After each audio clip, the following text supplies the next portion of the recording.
Hey everybody, are you familiar with the Bible's three different accounts of the creation of the earth?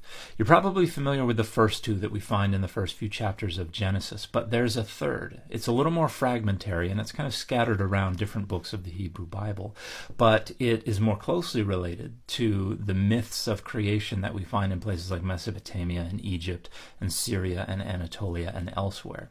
And the basic narrative is this.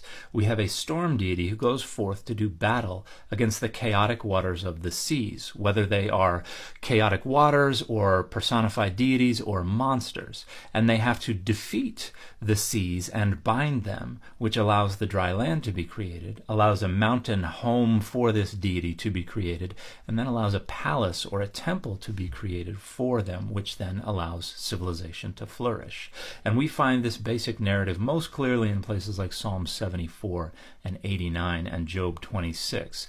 But we can also see it more fragmentarily in places like Isaiah 51, Exodus 15, Psalm 24 and 93, and a number of other places. Now, in the biblical narratives, the sea and the monsters that are associated with the sea go by different names. We have Yam, which just means sea, and that's cognate with the Ugaritic deity Yamu.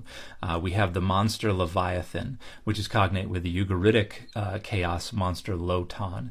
We also have Tehom, which means depths or abyss, as we see in Genesis 1, and that's cognate with the Akkadian chaos deity Tiamat. We have the Tanin, the dragons.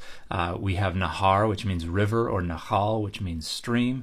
And then we have Rahab, which is not known from any of the other ancient Southwest Asian accounts. But if you'd like a very thorough academic discussion of this account as it's found around ancient Southwest Asia, as well as in the Bible, I'd highly recommend Noga Ayali Darshan's book, The Storm God and the Sea, The Origin, Versions, and Diffusion of a Myth Throughout the Ancient Near East. And this is an English translation of Noga's book that was originally published in Hebrew.